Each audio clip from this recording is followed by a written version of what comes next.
Welcome back to YouTube with the boys. Today we have a fantastic episode for you on George Not Found. How about this? Why don't we do something else for a little bit? Like what? Kiss. What? Why did you look away? George Not Found is a Minecraft YouTuber and one of the members of the famed Dream Team. Obviously, he is a part of the Dream SMP as well. He does incredibly well for a YouTuber. He is currently at 9.38 million subscribers on YouTube and 4.3 million followers on Twitch. And that is actually a super good ratio to have from YouTube to Twitch. Usually people will have like a really high Twitch and a low YouTube or vice versa. So I am really impressed he actually has this ratio here. So hats off to him. I basically have gone through and I've taken the past week to kind of look at his videos and watch them and kind of see what I think about him. So here we go. George Not Found is a super fun creator. He does a lot of Minecraft videos. That's pretty much all I've seen. But he has some super good reoccurring kind of like formulas that he does that actually make for good content. Basically, one thing that he does in one of his most popular videos is Minecraft, but my friend is a dog.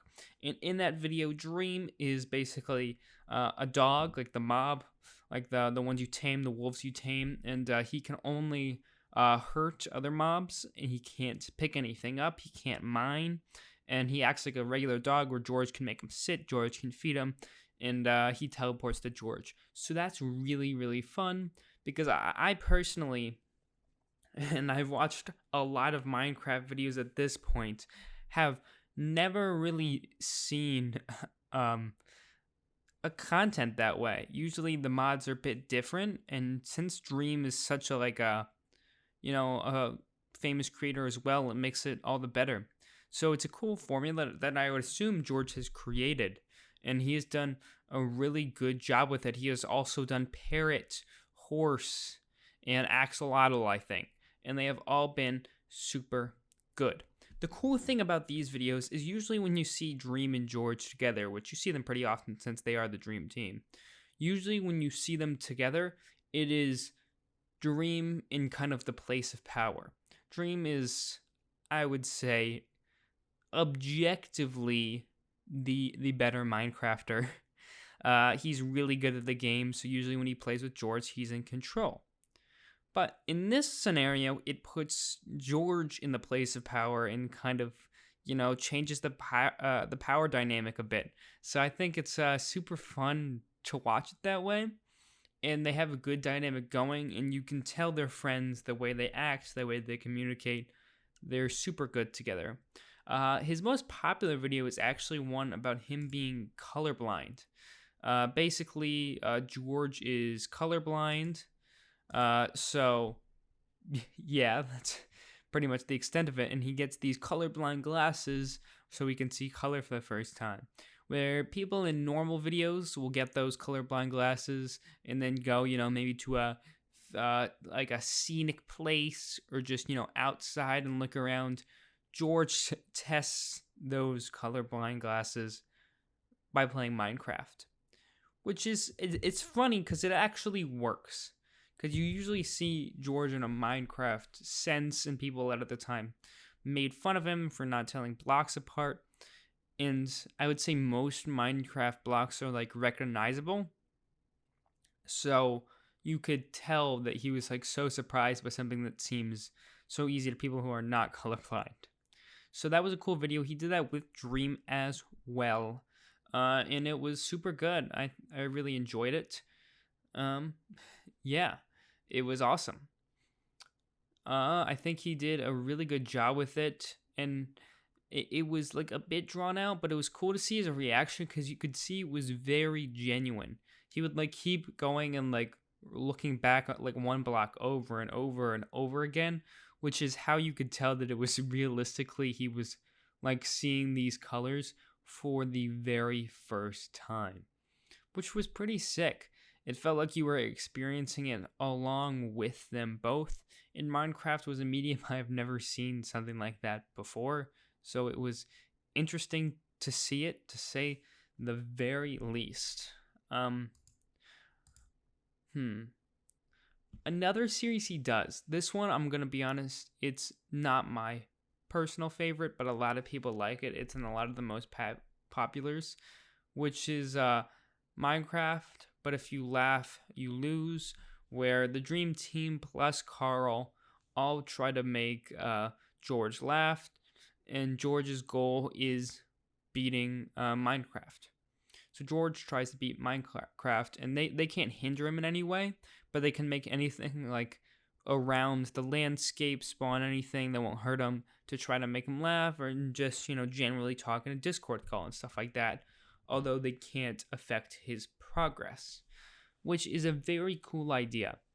The only personal problem that I have with that is that I don't really identify with their humor that much.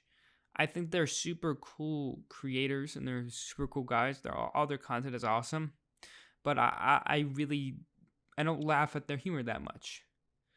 And although it's different especially when you're in that Discord call, a lot of inside jokes can be super funny. But as someone who doesn't really watch them enough, maybe to get those inside jokes, or just has a different type of humor against them, I couldn't really make it all the way through. I think that's going to be a very polarizing video that's hit or miss for a lot of people. Because obviously, if you like that humor, if you really fit in with that group's dynamic, you're going to love that video. That video is going to be awesome for you. I mean, it got 27 million views, for Pete's sake. It obviously, a lot of people like it. But if you're like me and maybe you're new to this channel, so their dynamic's not your favorite, or you're not that used to it, it may be a little bit of a miss. And that's kind of how things are going to go. And I believe those are kind of the main series he has, which are pretty cool. And some kind of one-off videos that I've watched from him that I think are pretty awesome is his most recent one, which is Minecraft but mobs try to kidnap my friends. In that, he plays with Dream and Sapnap, and basically all the mobs in the game touch Dream or Sapnap and they run away with them. And then a timer starts, and once George gets them back, the timer stops. And if the timer runs out, I think it was 30 minutes in all before they can beat the game, they lose. And here's the thing about this one. Spoiler alerts ahead if you have not seen the video. What I appreciated about this one is that this challenge was hard, because these Endermen would keep stealing Dream and Sapnap, and obviously looked difficult. At this point, I was a little nervous, because what makes a challenge interesting, like going to beat the game, is the fact that you could lose. In every video before I had watched this, they won. So I was like, please, please, please. This looks really hard. And they already had to reset the timer because I think George misjudged how hard it would be. So it started at 10 minutes and then kind of went through that fast. They moved it to 25, which is still fair. But once they made it to the end, they ended up failing. But I was nervous there for a moment, because if you don't show any failure, then there's really no tension in the video. You're like, oh, if this made it onto his YouTube, he probably succeeded, so I don't really care. So having that failure, although it seems simple, actually really helped. I was like, okay, the tension is back. Will they or won't they, beat Minecraft, has now still a concern, which I thought was super, super cool. Because some YouTubers can go that whole I only win route, which I find not interesting, and he chose to actually not do that, which I think was a very good choice. Okay. Moving on, another video that I liked, and it was actually maybe my favorite, was Minecraft Death Swap 3. This was really creative, and I actually loved it a lot. So this was a mod where basically Dream and GeorgeNotFound would play, and then every 2 minutes or so, they would swap positions in the world, and the first one of them to die lost. So what they would try to do is they would set up traps for each other, which was interesting and fun. So, right as the timer was going to switch them, George would be in the middle of jumping into like a pool of lava, and Dream would be like throwing himself off a mountain. Stuff like that. So they would always have to have their water buckets ready and stuff like that when they switched. And what was cool about this is that they were very creative, especially since it was the third one. You could tell they actually had already done a lot of stuff, but it also meant they were getting more and more creative.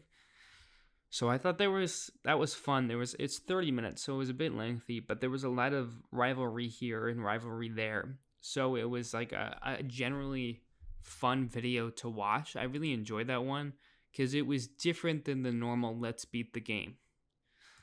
It was, a bit of a different kind of flow to the video while still being in that, Minecraft setting.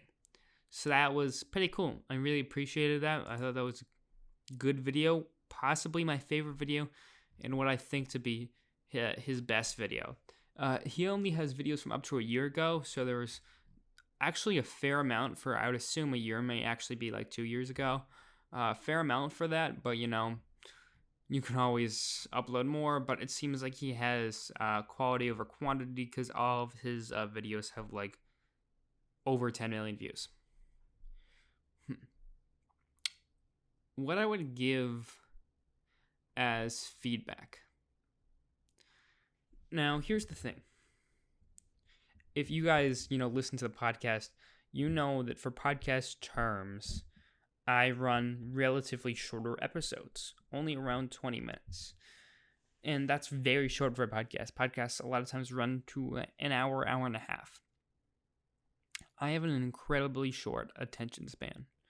Now, this, I think, may have just been quarantine messed it all up, and it got way worse. But I cannot pay attention for that long. So, on these longer videos where he tries to beat the game, and it's like 30 minutes, 25 minutes, I sometimes lose interest around 15. So, it took a bit for me to stay. Now, here's the thing. I say this, but I am in no room to give advice. I'm not in any room. He is getting like 10 million and more views a video. I shouldn't be in the conversation right now. That is just my personal opinion. I kind of like a shorter one. And since his audience and Dream's audience both like longer ones, I think it fits well. But I like a shorter one. I like to kind of that quick kind of snap content. His is more, and you kind of get to see the full extent of them beating the game, except for I think like the walking. Maybe it takes longer, but that's what it looks like. And yeah, that's how that usually goes. The other piece of feedback I would give. I said with Bed Wars, having the same setting every time was super good, which I do believe it gives your audience something that you can expect. But if the situation changes, things are different, so people enjoy that. The issue I found here was that sometimes in these mod videos, in these friend is a blank videos, when he goes to attempt to beat the game, the situation doesn't change that much. In, Minecraft Manhunt, there's a bit different. There's another hunter, or I don't know. They have a different environment, stuff like that. But in this one, you kind of get to see some repeats. I also watched a lot of videos in a row trying to research this, so, the normal person may not notice it. But, like, after you see George be surrounded in a cave, like, for the 5th video in a row, after you see them kind of get attacked by ghasts in another for the 6th video, 3rd video in a row, it starts to get a bit repetitive. And that is like a bit of a problem. That's why I really appreciated the Death Swap 3 video, because it kind of broke out of that, and I thought that was a good variation while still having Dream and still being entertaining, but was not just beating the game. So in respect to what I would like say could do differently, since that video also got a lot of views, I would just throw in a bit more of that. But maybe that doesn't do well. But yeah, that's what I felt like at least. Other than that, he's a super good creator. He seems to work hard, pushing past 10 million on YouTube. I think he can do it. Yeah. He also has other channels. He has not George Not Found, George Not Found Shorts, George Was Found, and George Not Found Streams, which all are, like, pretty much all are over 1 million except for the Shorts channel.